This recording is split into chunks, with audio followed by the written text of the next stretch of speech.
Good afternoon.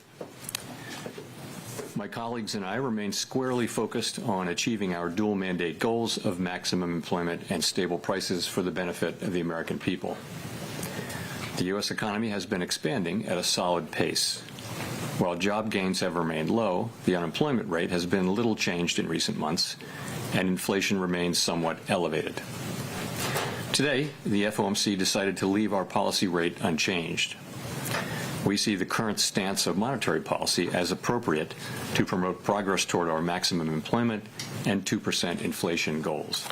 The implications of developments in the Middle East for the U.S. economy are uncertain. We will remain attentive to risks to both sides of our dual mandate. And I'll have more to say about monetary policy after briefly reviewing economic developments. Available indicators suggest that economic activity has been expanding at a solid pace. Consumer spending has been resilient, and business fixed investment has continued to expand. In contrast, activity in the housing sector has remained weak. In our summary of economic projections, the median participant projects that real GDP will rise 2.4% this year and 2.3% next year, somewhat stronger than projected in December. In the labor market, the unemployment rate was 4.4% in February and has changed little since late last summer. Job gains have remained low.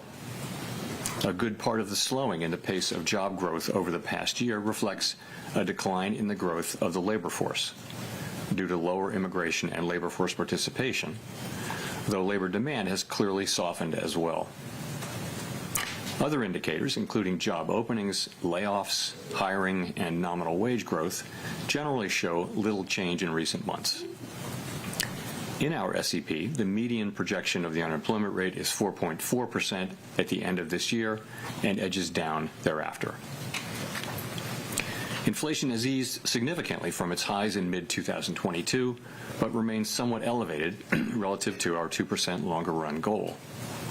Estimates based on the Consumer Price Index and other data indicate that total PCE prices rose 2.8% over the 12 months ending in February, and that excluding the volatile food and energy categories, core PCE prices rose 3.0%.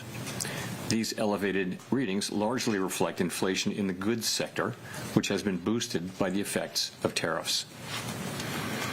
Near-term measures of inflation expectations have risen in recent weeks, likely reflecting the substantial rise in oil prices caused by the supply disruptions in the Middle East. Most measures of longer-term expectations remain consistent with our 2% inflation goal. The median projection in the SEP for total PCE inflation this year is 2.7% and 2.2% next year, a bit higher than projected in December. Our monetary policy actions are guided by our dual mandate to promote maximum employment and stable prices for the American people. At today's meeting, the committee decided to maintain the target range for the federal funds rate at 3.5 to 3.75%. From last September through December, we lowered our policy rate 0.75 of a percentage point, bringing it within a range of plausible estimates of neutral. This normalization of our policy stance should continue to help stabilize the labor market while allowing inflation to resume its downward trend toward 2%. But the implications of events in the Middle East for the U.S. economy are uncertain. In the near term, higher energy prices will push up overall inflation, but it is too soon to know the scope and duration of the potential effects on the economy. We will continue to monitor the risks to both sides of our mandate. We are well positioned to determine the extent and timing of additional adjustments to our policy rate based on the incoming data, the evolving outlook, and the balance of risks. In our SEP, FOMC participants wrote down their individual assessments of an appropriate path of the federal funds rate under what each participant judges to be the most likely scenario for the economy. The median participant projects that the appropriate level of the federal funds rate will be 3.4% at the end of this year and 3.1% at the end of next year, unchanged from December. As is always the case, these individual forecasts are subject to uncertainty, and they are not a committee plan or decision. Monetary policy is not on a preset course, and we'll make our decisions on a meeting-by-meeting basis.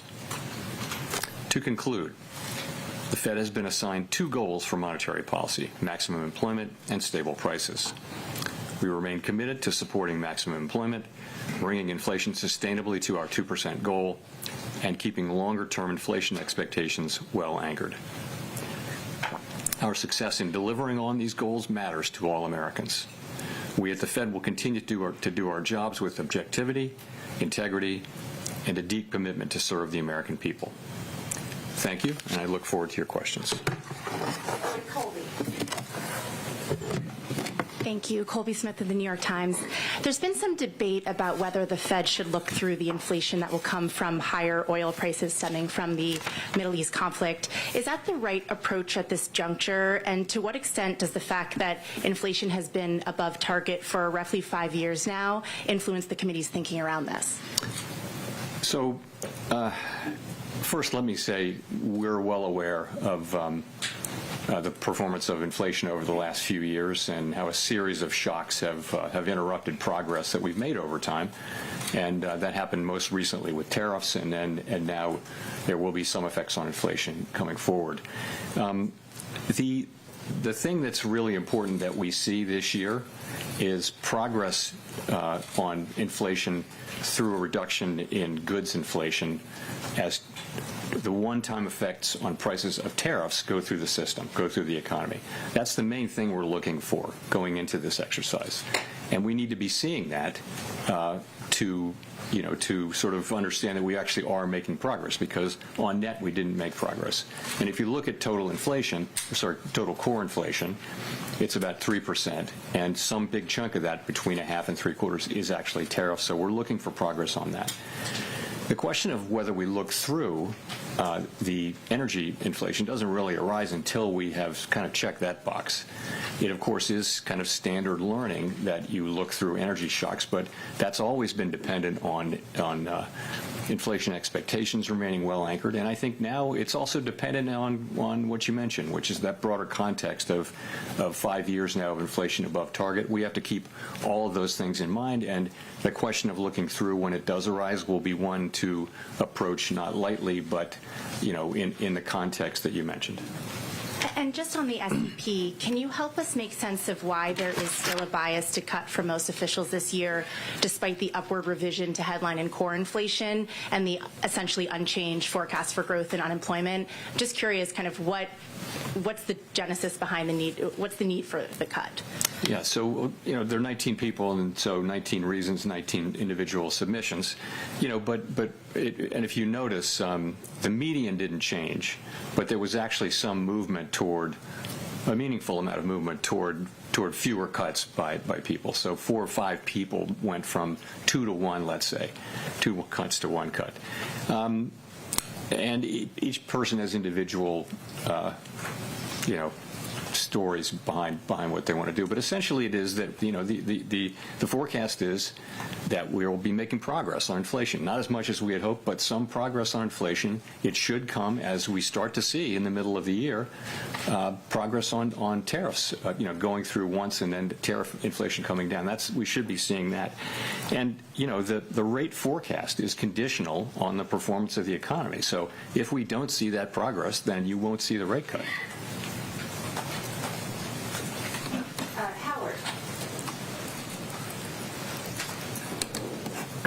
Thank you. Howard Schneider with Reuters. Just to follow up a little bit and to be clear, is the higher inflation penciled in here for 2026 solely the result of the oil shock or something else? So that's going to be part of it. But, that wouldn't be most of core, right? So the oil shock for sure shows up here. Some of that will be in core as well. But yes, but no, there's also just the feeling that we haven't seen, the progress that we had hoped for on core goods and on tariffs and on the rest of it. So for whatever reason, people did write up their inflation forecast. That will certainly be tied to events in the Middle East and the price of oil, but it's also, I think, a reflection of the slow progress we've seen on tariffs, which we believe we will see. It's just a question of how long it takes for them to get all the way through the economy, and it just takes some time. Right. And is the lack of change in the SEPs, again, just to explicate this a little bit, it more due to the expectation that the oil portion of this will pass through, or more out of concern that there is a potential blow to consumption and growth coming in the form of wealth effects with the stock market down, in the form of gas prices, diverting spending from other parts of the economy?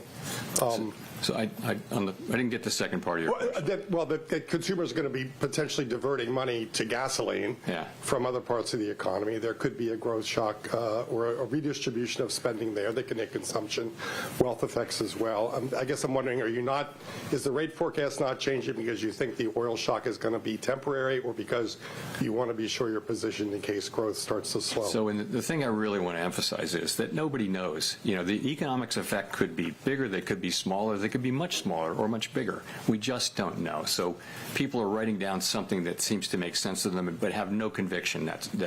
To your point, if we have if we have a long period of much higher gas prices, that's going to weigh on consumption. That'll weigh on disposable personal income, and it'll weigh on consumption. But we don't know if that's going to happen. Something quite different than that. We might have much lower than expected pass-through. So people write down, this is one of those SEPs where a number of people mentioned if we were ever going to skip an SEP, this would be a good one, because we just don't know. So I wouldn't say there's a conviction that this is going to go through quickly or not quickly. It's just you got to write something down, and this is something that is that people wrote down.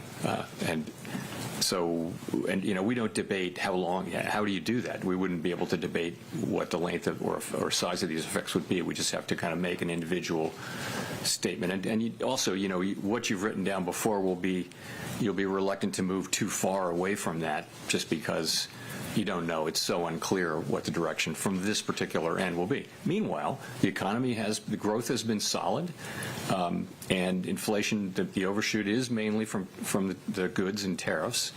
And, the labor market is, the unemployment rate, of course, is little changed since September. You have a very, very low break-even rate, apparently, for new jobs, with little growth in either demand or supply. But the U.S. economy is doing pretty well. It's just we don't know what the effects of this will be, and really no one does. Steve. Mr. Chair, in the past, the staff has suggested that higher oil prices, they have a hit to consumption, which Howard was talking about, but that's somewhat offset by increases to domestic production. I wonder if you could talk about that dynamic, especially to the extent that how much U.S. production is happening right now. So the first thing is there is, the original thinking, the long-standing thinking, put it that way, is that you do look through energy shocks. But as I mentioned, that's conditioned on inflation expectations and that kind of thing. So, sorry, your question was? What the staff is saying about, and has said in the past. Yeah. About so there'll be an offset. Offsets, yeah. So that's true. We're a net exporter of energy, right? So any effects on employment and economic activity and spending would be offset to some extent by the fact that our oil companies will be more profitable, and they may even do more drilling. If you ask oil companies about doing more drilling, though, they're going to want to see, a consistent rise in oil prices from where they were before the buildup for the war, and they're going to want to believe that that's going to be persistent for a fairly long time. So they're not sitting there waiting for oil to go over $70 a barrel, and then they're going to start drilling or whatever. They're going to make a reasoned, careful judgment that we're going to have higher oil prices for an extended period, meaningfully higher. So I wouldn't say there's much of that happening. Not much will be happening now, but some of that could happen over time if you see that. But so the net of the oil shock will still be some downward pressure on spending and employment, and upward pressure on inflation, of course. And if I could just follow up on Colby's question, how much do you worry that, having looked through tariff inflation and inflation running above target, and looking through the oil price shock, would undermine the credibility of your commitment to the 2% target? We have to do our analysis and think these things through carefully, but of course that's on everyone's mind. We're well aware of the history, but you don't want to overreact to that. You want to make the best judgment you can based on the facts. I don't think we're going to let it color our decision-making more than is appropriate. It's more the thought that it's been 5 years, and we've actually had, we had the tariff shock, we had the pandemic, and now we have an energy shock of some size and duration. We don't know what that's going to be, actually. And, it's one of those things where it's a repeated set of things, and you worry that that's the kind of thing that can cause trouble for inflation expectations, and so we worry a lot about that, and we are very strongly committed to doing what it takes to keep inflation expectations anchored at 2%. And I think it's important that we do that. Very important. Nick.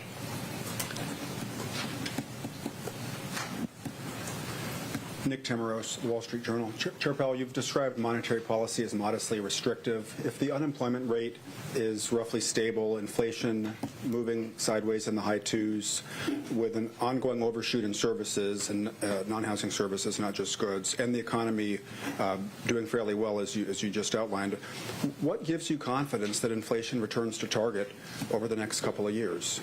Okay. So I would say the rate is, you can characterize it as in the high end of neutral, or you can characterize it as perhaps mildly restrictive, even modestly restrictive. No one knows for sure, but it's in that range where it's somewhere around the borderline between restrictive and not. Remember that a big part of the disinflation we're looking for is just the runoff of when tariffs are put into place. Of course, what they do is they raise prices to some extent, to the extent those prices the tariffs are paid by consumers, on a one-time basis. And we're waiting for that process. It takes 8, 9, 10, 11 months, a year to go through the system, and we're waiting for the tariffs, which were put in place over the course of the middle part and later last year. We're waiting for that to go through the system, so that goods inflation will return closer to what it's always been. I mean, it used to be, for many years, it was negative, and then the year before tariffs came in, it was 0, and it's running at like 2% now. So. And so that's kind of, goods inflation is running at 2%. So that's not coming from standard Phillips curve restrictive, restrictive policy. It's coming from the runoff of a one-time thing. We also think it's important, though, to keep policy either mildly restrictive or close to that, but not too restrictive because of the weakness in the downside risk in the labor market. We are balancing these two goals in a situation where the risks to the labor market are to the downside, which would call for lower rates, and the risks to inflation are to the upside, which would call for higher rates, or not cutting anyway. So we're in a difficult situation, and we feel like our framework calls on us to balance the risks, and we feel like where we are now, which is kind of on that borderline, the higher borderline of restrictive versus not restrictive, we feel like that's the right place to be. Can I ask about core non-housing services, though? Because there are some people who think that it hasn't come down very much, if at all, over the past year. If wage growth has come down, if the labor market has loosened, why has non-housing services inflation maybe been slower to follow? That's a good question. It's frustrating.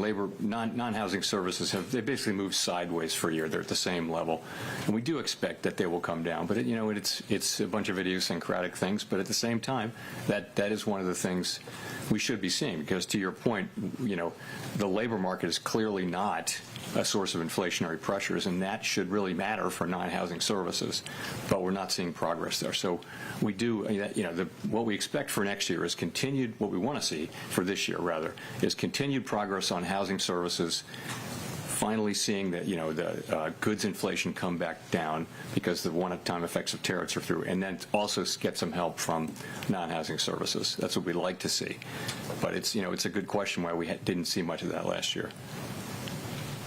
Edward.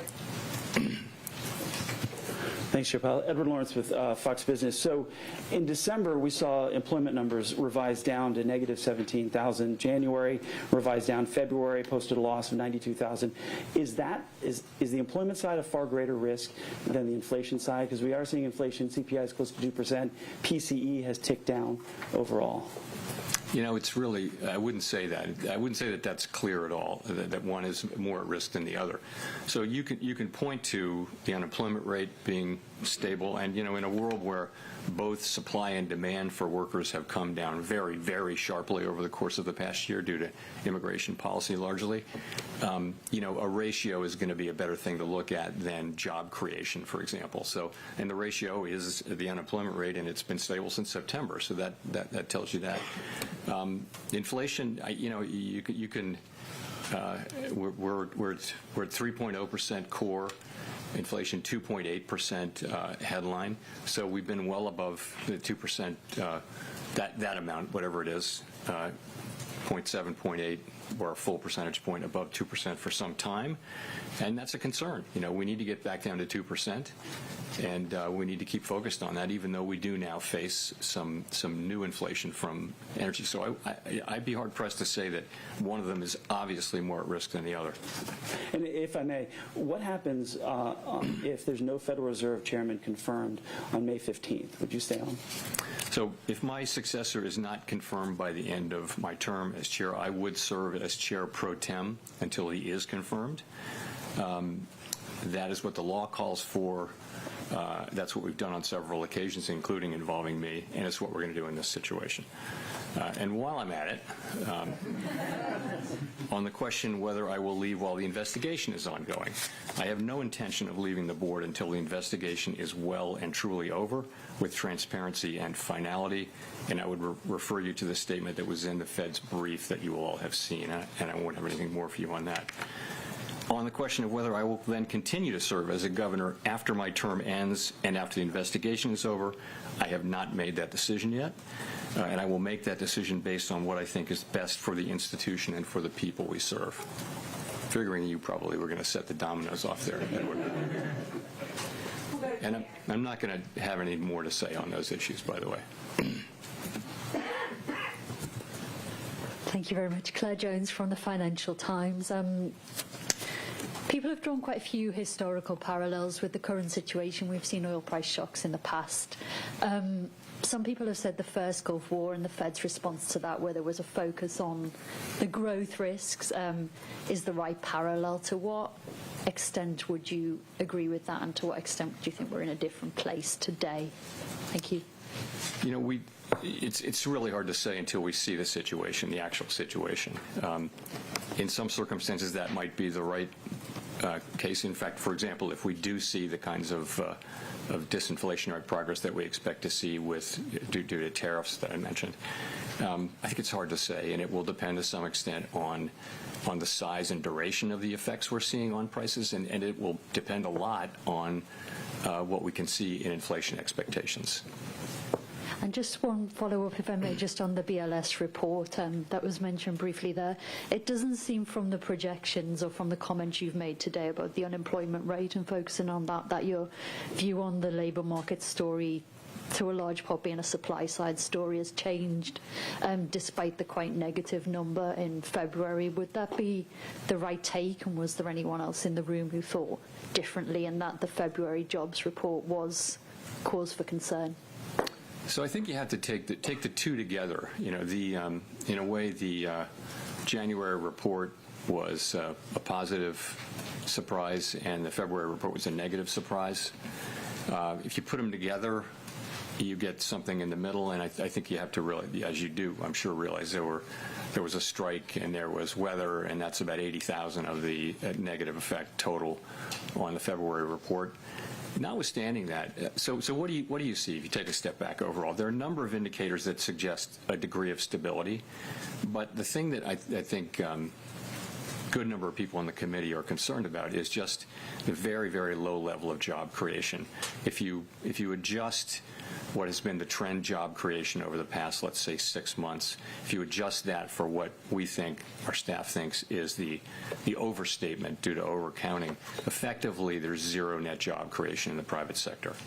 But actually that looks like that's about what the economy needs in terms of dealing with very, very low, non-existent really, growth in the labor force, which of course we've never had in our history. So you've got a sort of a zero employment growth equilibrium. Now that's balance, okay, but I would say it does have a feel of downside risk, and it's not kind of a really comfortable balance. So, we look at that, we see it, we get it, and I mean, everybody understands the arithmetic, and that's you can say the break even is zero, but nonetheless, it's something we're watching carefully, and are concerned about. But ultimately, though, you can argue that it's a consequence of deliberate policy, which is really the changes to immigration. That's the biggest factor there, and but nonetheless, something we watch carefully. Andrew. Thanks, Chair Powell.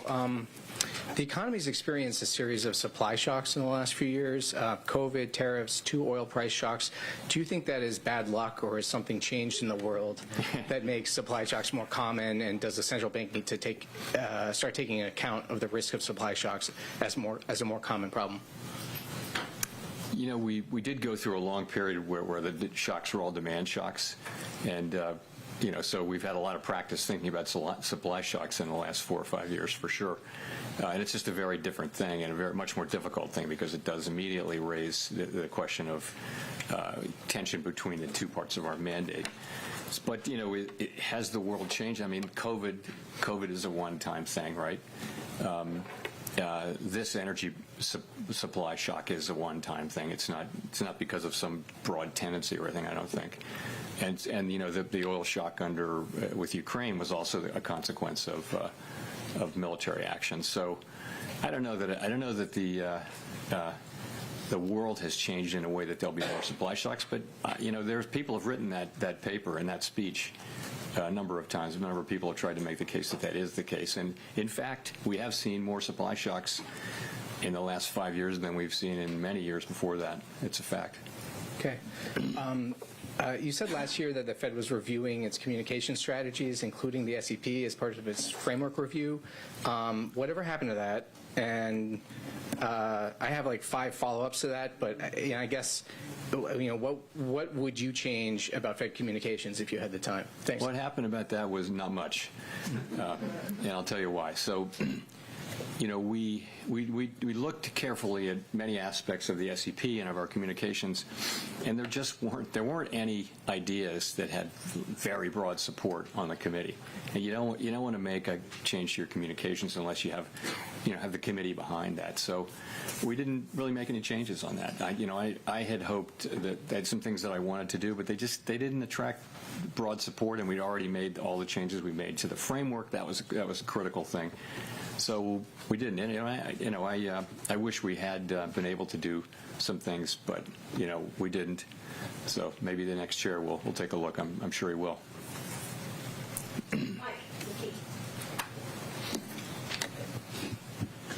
Michael McKee from Bloomberg Television and Radio.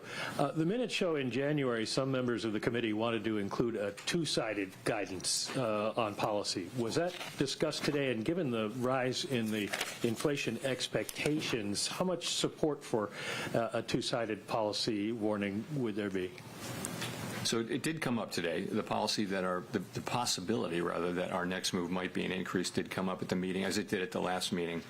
The vast majority of participants don't see that as their base case, and of course we don't take things off the table. But you correctly characterized what was in the minutes that several participants indicated, and something very much like that conversation did happen. What was your second question, though? I was just one question there, but follow-up would be, there are a lot of goods besides oil that are trapped in the Strait right now, and a lot of supply chains getting snarled.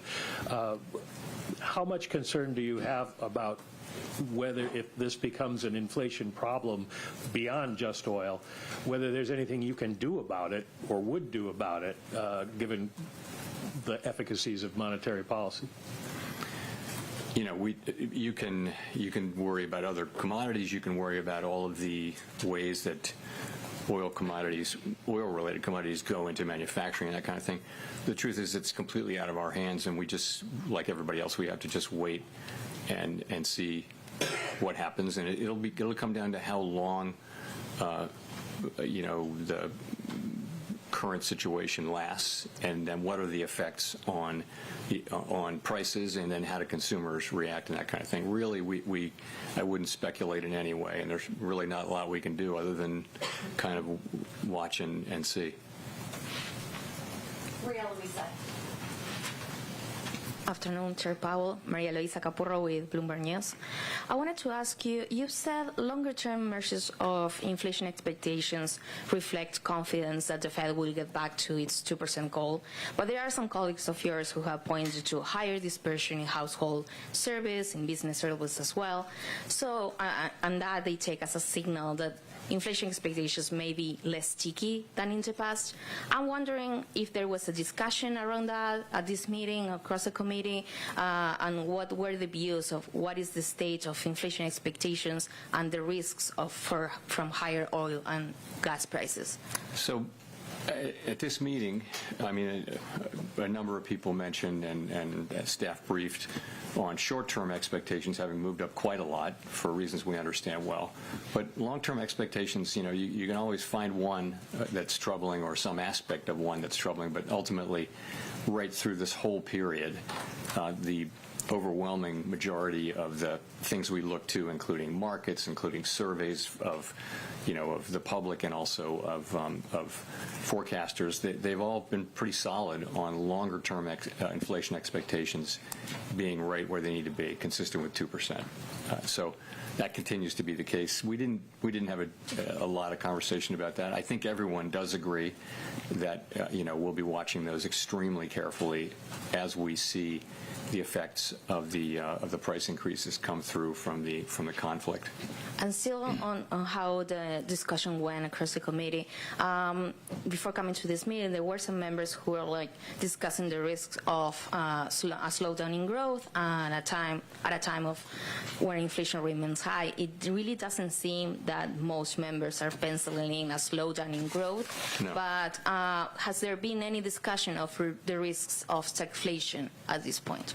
So people actually wrote up their growth forecast by a tenth, and I think that's probably to do with just growing confidence in productivity. But sorry, and your second question was just. If there have been any discussions about the risk of stagflation scenario. Yeah, so as I mentioned, there's tension between the two goals, right? The upward risk for inflation and downward risk for employment. So, and that puts us in a different situation. You know, when we use the term stagflation, I always have to point out that was a 1970s term at a time when unemployment was in double figures and inflation was really high and the misery index was super high. Add them together, you get the misery index. And that's not the case right now. We actually have unemployment really close to longer run normal, and we have inflation that's, you know, 1 percentage point above that. So calling that stagflation, it's not, you know, I would reserve the term stagflation for, you know, a much more serious set of circumstances. That is not the situation we're in. What we have is some tension between the goals, and we're trying to manage our way through it. It's a very difficult situation, but it's nothing like what they faced in the 1970s, and I reserve stagflation for that, the word for that period. Maybe that's just me. Elizabeth.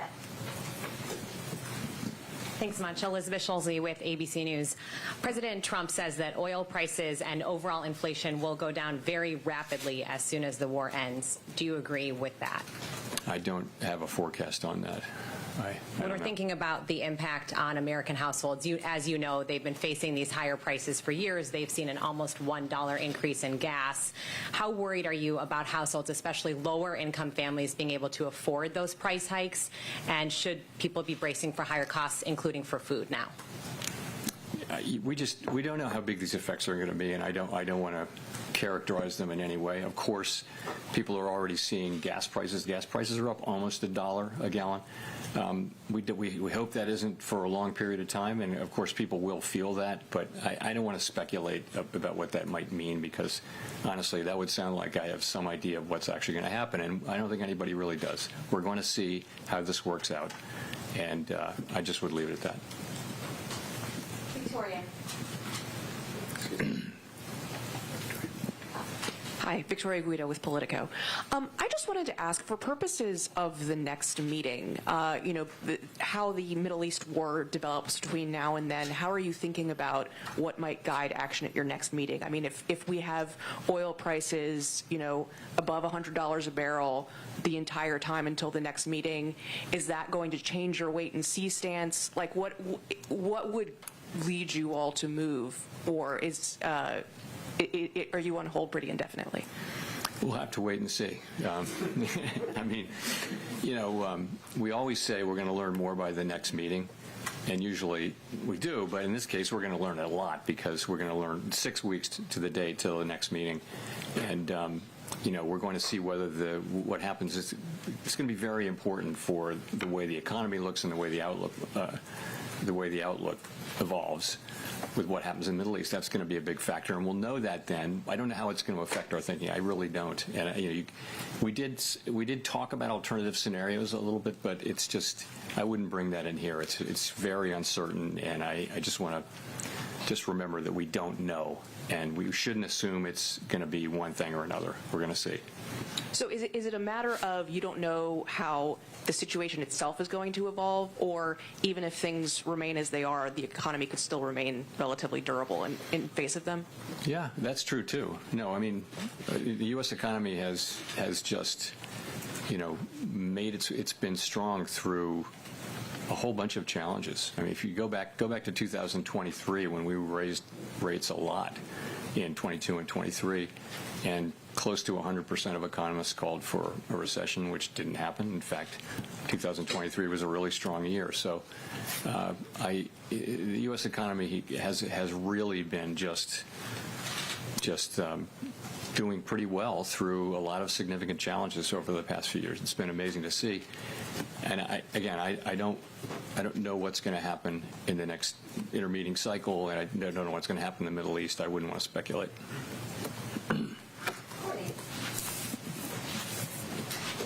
Hi, Chair Powell. Thanks for taking our questions. What makes you so certain that tariff-related price increases will be a one-time effect? I don't think we've seen you since the Supreme Court tariff decision, and it's pretty clear that none of us know what the extent of the tariff shock will be as the administration moves to replace some of the tariffs that were overturned. So I suppose I'm curious, what would make you question this certainty that tariffs are going to be a one-time price effect? Well, I would not at all use the word certain about my views on that. I'm not certain. I'm uncertain. But just if you think about what it is, it's a one-time increase in the price of a good, right? And what inflation is ongoing increases in prices this year, next year, the year after. That's what inflation is. It's not a one-time price increase. There's a very, very big difference. The public doesn't really focus on that, but that's the difference. And tariffs should be in theory, unless they cause people to start expecting still more tariffs the next year and still more tariffs the next year, they should be a classic one-time thing. People say the same thing traditionally about an energy price spike, because traditionally prices go up and they come back down. And by the time monetary policy would react, it would be over. So I don't have tons of confidence on that. I mean, I think that the theory is probably right, but as usual, the time it takes to get all the way through the economy is just very uncertain. And we found that coming out of COVID, that the inflation did go away, and largely for the reasons we thought it would, but it took 2 years longer than we thought. So I think we have to be humble about knowing how long it will take for tariffs to go all the way through the economy. And so what we've been doing is, our staff's been doing, it's very interesting. They started off with just an estimate because there wasn't a real history, and then they've built, based on the history that they're seeing of tariffs coming through into prices, they can now have an arc. And for all the tariffs, they can say, well, so we have, I think, a slightly more confidence that we will see tariff inflation coming down, not prices, but you won't see further increases, and we should start seeing that more and more in the middle parts of the year. We do expect that. Now, you're also right, though, that the level of tariffs came down fairly meaningfully in the wake of the court decision. But the administration said they're going to move they're going to get that rate right back up to where it was. So, and we assume that they'll do that over time. So that's how we think about it. Thank you. Hi, thank you. Chris Rugaber at Associated Press. You talked about the shortcomings of the SCP in this environment. I wanted to ask about, or throw in an additional thing, which is the fact that it's happening before transition. Is there still some value, perhaps, in the public knowing what other Fed officials are thinking, the ones who will stay on for the rest of the year and beyond? And does that even handicap your successor in any way? Well, just in terms of having a whole committee expressing its views, is that something that locks them in for the rest of the year? No. We never. The SEP is never. People are more than happy to change their SEP dots. They're no way bound by them. It's your opinion at a moment in time, which can change based on events. Sometimes very quickly. So it never locks people in. People are more than happy to be proven wrong in either direction, and so I just think we do it. And I mentioned this was a time when it's very hard to do it. During the pandemic, we actually took one meeting off, I think, but we don't like to do that just because it's hard to do. We should just keep doing it. But I just would say for this one though, I think it's even more than usual good to take the forecast with a grain of salt because subject to just very high levels of uncertainty. Brian. Hi, Chair Powell. Brian Chung with NBC News. So you mentioned at the beginning of this conversation that you're well aware of the history of inflation running above target. It seems like that might be what's underpinning the affordability problem that we're hearing a lot about on Main Street. Are there any signs to you that that's impacting the psychology of the consumer, especially given that they're a big driver of overall economic activity?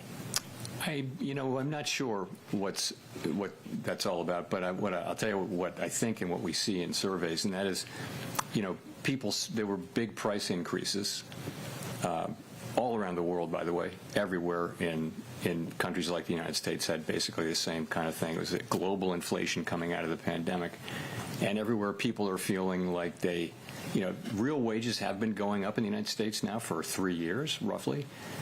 But people are not feeling good about it yet, and it will take some years of positive real earning gains for people to feel good again, we think. But you're right. But when you talk to people, they do feel squeezed, and there are areas where prices are still going up, like insurance. Various different kinds of insurance are getting more and more expensive, and that's just catching up really from inflationary pressures that take a while to get to into the price. So we take it very seriously. We don't dismiss it at all. It's a very real thing from the standpoint of what people are experiencing, and what it does for us is makes us even more committed, if that's possible, to getting inflation back to 2% on a sustained basis. How does the Fed's independence play into the ability to address affordability? Well, independence is what allows us to do our jobs, and stable prices is half of our mandate. It's one of our two mandates, the maximum employment being the other. I mean, look at every advanced economy that looks anything like the United States anywhere in the world, in a market economy, in a democracy, and you'll see, pretty much central bank independence that looks a lot like, in some cases, stronger than what we have. But it's critical that we have that so that we can do the things when we need to do them to preserve price stability. And it's an accepted standard practice, and I think has a lot of support, certainly in Congress, which is where our oversight is in Congress. And you see that among Democrats and Republicans in the House and the Senate. Richard. Hi, Chair Powell. Richard Escobedo at CBS News. Thanks for doing this. Two questions. One, how high would oil prices and broader inflation have to go, and for how long, for the committee to consider hiking rates? And then secondly, diesel prices are rising faster than gas prices. How concerned are you that the increase in diesel might drive up food and goods prices and lead to broader inflation? Yeah, I'm not going to give you an example or specific answer on the first question. You know, we're prepared to do what needs to be done, but I wouldn't want to hypothesize about what that might be. You know, in terms of diesel prices. So your question there is, are we concerned about it? I mean, how concerned, and whether or not it will drive up, you know, the cost of food and other goods that really rely on it to so move I think across the country. it's a more general concern than that. It's diesel prices because that's transportation of food and things like that. There are just lots of ways that oil and derivatives of oil get into the production and transportation of many things. So, and those, there are big effects in headline inflation, but things like that leak into core as well. And the effects may not be as big, but they're quite real and they're material. So we are aware of that and we're watching it. But you know, we're right at the beginning of this, and we don't know how big we just don't know how big this will be and how long it lasts. You know, it may or may not be something that really makes a big imprint on the U.S. economy. We're just going to have to wait and see. Thank you. Archie, for the last question. Thanks very much. Just to sort of stare into the future for a little bit, I was looking at the longer run bits of the SEP and noticed that the growth estimate had been revised up a good chunk from 1.8 to 2, and the kind of long-term Fed funds rate as well. It'd be great just to hear, is that AI productivity or what's going on there exactly? Yeah, I think it's just productivity. You know, we actually started seeing meaningfully higher productivity some years ago, 4 years ago, 5 years ago, and that's not because of, you know, generative AI. We won't know for years what it's really due to, but it could be due to the kind of things that people did during the pandemic to economize and somehow become more productive because there was an incredible labor shortage. But I think economic forecasters are very skeptical of periods of high productivity because they're so rare and they're often revised away. And for many of us, I never thought I'd see this many years of really high productivity, and by the way, expect it to continue.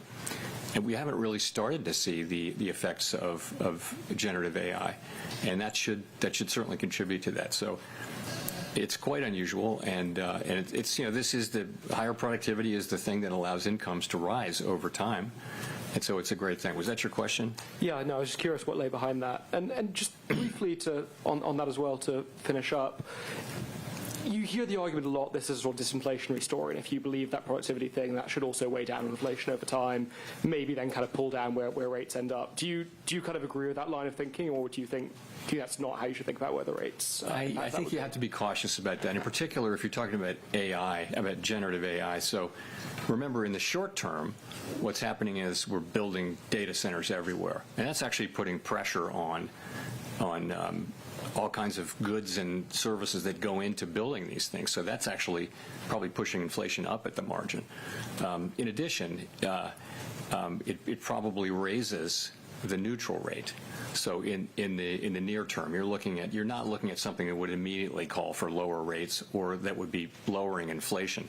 Over time, though, sure, it can be if it's expanding potential output, which is what higher productivity does, then it actually can be. But I think it's an empirical question because it's really is the demand growing faster or slower than the supply side. And I think we just don't know that answer ex ante going in. We'll just have to wait and see. Thank you very much.